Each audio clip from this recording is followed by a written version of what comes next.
ವಯಸ್ಸಿಗೆ ಮಾಡಿದಾಗ ಬಾಗಿನ ಅರ್ಪಿಸಿದಾಗಲೇ ಇದನ್ನು ಅರ್ಪಿಸ್ಬೇಕು ಅಂತ ಮಾಡಿದ್ದು, ಸಮಯ ಸಿಗಲಿಲ್ಲ. ಹಾಗಾಗಿ ಇವತ್ತು ಬಾಗಿನ ಅರ್ಪಿಸಿದೆ. ನಿನ್ನೆ ಸಾಧನಾ ಸಮಾವೇಶ ವಿಚಾರದಲ್ಲಿ ಬಿಜೆಪಿ ಒಂದು ಟೀಕೆ ಹೊಸ ಶುರು ಮಾಡಿರುವಂಥದ್ದು. ನೀವು ನಿನ್ನೆ ಡಿ ಕೆ ಶಿವಕುಮಾರ್ಗೆ ಅವಮಾನ ಮಾಡಿಬಿಟ್ರಿ, ಆ ಪದ ಬಳಸ್ಬಿಟ್ರಿ ಅನ್ನುವಂಥದ್ದನ್ನ ಅಶ್ವತ್ಥನಾರಾಯಣ ಸಮೇತ ಏನು ಸ್ವಾಗತ ಕೋರುವಂಥ ವಿಚಾರದಲ್ಲಿ. ಸ್ವಾಗತ ಯಾರು ಸ್ವಾಗತನ ಅದು ಅಲ್ಲಲ್ಲ, ಹೆಸರು ಕರೀಲೇ ಇಲ್ಲ ಡಿ ಕೆ ಶಿವಕುಮಾರ್. ಕರೀಲಿಲ್ಲ. ಬಿ ಜೆ ಪಿಯವರು ಮೊಸರು ಕಲ್ಲು ಹುಡ್ಕೋವಂಥವ್ರು ಯಾವಾಗಲೂ ಸಮಾರಂಭಗಳಲ್ಲಿ ಸ್ವಾಗತ ಮಾಡೋದು ಯಾರಿರ್ತಾರೆ ಅವ್ರಿಗೆ ಸ್ವಾಗತ ಮಾಡ್ತಾರೆ ಅಲ್ವಾ. ಹೆಸರು ಹೇಳೋದು ಯಾರಿರ್ತಾರೆ ಅವ್ರ ಹೆಸರು ಹೇಳೋದು. ಅವಮಾನ ಎಲ್ಲಿ ಮಾಡ್ದು ಎಲ್ಲ ನೀವು ಅವ್ರು ಕೇಳಿದ್ರಿ, ಅವಮಾನ ಮಾಡ್ಲಿಲ್ಲ ಅಂತ ಹೇಳ್ಬೇಕಾಗಿತ್ತಲ್ಲ ನೀವು. ಅವರು ಬೆಂಗಳೂರಲ್ಲಿ ಮಾತಾಡಿದಾರಂತೆ, ಇಲ್ಲಿ ಬಂದಾಗ ಅವರು ಕೇಳದಂತ, ಬಟ್ ಅವರು ಆ ಸಮಯದಲ್ಲಿ ಮಾತನಾಡಿದ್ದು ನೋಡಪ್ಪ, ಇಲ್ಲಿ ಯಾರನ್ನು ನಾವು ಡಿ ಕೆ ಶಿವಕುಮಾರ್ಗೆ ಸ್ವಾಗತ ಮಾಡಿದ್ದೀವಿ. ಅವರು ಮಧ್ಯದಲ್ಲಿ ಎದ್ದು ಹೋಗಿದ್ದಾರೆ, ಅದು ಬೆಂಗಳೂರು ಡೆಲ್ಲಿಗೆ ಹೋಗ್ಬೇಕು ಅಂತ ಹೇಳ್ಬಿಟ್ಟು ಹೋಗಿದ್ದಾರೆ.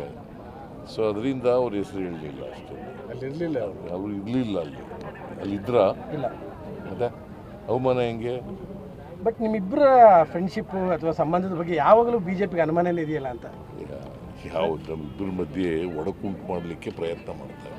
ಲಾಭ ತಗೊಳ್ಳಿಕ್ಕೆ ಅಂತ ಸರ್, ಮಾಡ್ಬಿಟ್ಟು ಲಾಭ ಆಗುತ್ತೆ ಅಂತ ರಾಜಕೀಯ ಲಾಭ ಮಾಡ್ತೀವಿ ಅಂತ ಭ್ರಮೆನಲ್ಲಿದ್ದಾರೆ ಅವರು. ಭ್ರಮೆ ಯಾವಾಗಲೂ ಕೂಡ ಭ್ರಮೆನಲ್ಲೇ ಇರಬೇಕು. ಸರ್, ಈಗ ಡಿಜಿಟಲ್ ಪೇಮೆಂಟ್ ವಿಚಾರ ರಾಜ್ಯದಲ್ಲಿ ಚರ್ಚೆ ಆಗ್ತಾ ಇದೆ. ಅಂದ್ರೆ ಸಣ್ಣ ವ್ಯಾಪಾರಿಗಳಿಗೆ ಟ್ಯಾಕ್ಸ್ ಜಾಸ್ತಿ ಆಗ್ತದೆ, ಅದು ಮಾಡಿರೋದು ರಾಜ್ಯ ಸರ್ಕಾರ. 10 ಲಕ್ಷ 20 ಲಕ್ಷ ಟ್ಯಾಕ್ಸ್ ಬರ್ತಾ ಇದೆ. GST ಮಾಡಿರೋರು government of India. GST council ಅಂತ ಇದೆ, ಅದು ಸ್ಟೇಟ್ ಗೌರ್ಮೆಂಟ್ ಅಧೀನದಲ್ಲಿ ಇಲ್ಲ, ಅದಿರೋದು ಗೌರ್ಮೆಂಟ್ ಆಫ್ ಇಂಡಿಯಾ ಅಧೀನದಲ್ಲಿ ಇರ್ತಕ್ಕಂಥದ್ದು. GST ಮಾಡ್ತಕ್ಕಂಥದ್ದು ಗೌರ್ಮೆಂಟ್ ಆಫ್ ಇಂಡಿಯಾ.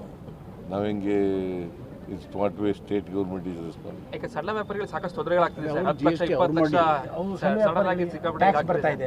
ಅವ್ರನ್ನ UPI ಬ್ಯಾನ್ ಮಾಡ್ತೀವಿ. ಅದನ್ನ ನಾವು ಗೌರ್ಮೆಂಟ್ ಆಫ್ ಇಂಡಿಯಾದ ಜೊತೆ ಮಾತಾಡ್ತೀವಿ. ನಮ್ದೇನಾದ್ರು ಇದ್ರೆ ನಾವು ಕಮರ್ಷಿಯಲ್ ಟ್ಯಾಕ್ಸ್ ಜೊತೆ ಮಾತಾಡಿ ತೀರ್ಮಾನ ತಗೊಳ್ತೀವಿ. ಸರಿ, ಸಾಧನಾ ಸಮಾವೇಶದ ಬಗ್ಗೆ ಬಿಜೆಪಿ ಸಾಕಷ್ಟು ಮಾತಾಡ್ತಾ ಇದ್ರು. ನಿನ್ನೆ ಉತ್ತರ ಸಿಕ್ಕಿದ್ಯಾ ಸರ್ ಅವ್ರಿಗೆ ಅಂತ? ಯಾವ್ದು ಸಾಧನಾ ಸಮಾವೇಶದ ಬಗ್ಗೆ ತುಂಬಾ ಮಾತಾಡ್ತಾ ಇದ್ರು. ಶಕ್ತಿ ಪ್ರದರ್ಶನ ಅಂತಾನೆ ಮಾತನಾಡ್ತಾ ಇದ್ರು ಸರ್. 2 ವರ್ಷದ ಸಾಧನಾ 2 ವರ್ಷ ತುಂಬಿದಾಗ ನಾವು ಆಗ ಸಭೆ ಮಾಡಿದ್ದೀವಿ ವಿಜಯಪುರದಲ್ಲಿ. ಎಲ್ಲಿ? ವಿಜಯನಗರದಲ್ಲಿ ಮಾಡಿದ್ದೀವಿ. ಸೊ ಅಲ್ಲಿ ಸುಮಾರು 2 ಲಕ್ಷಕ್ಕೂ ಹೆಚ್ಚು ಜನ ಸೇರಿದ್ರು.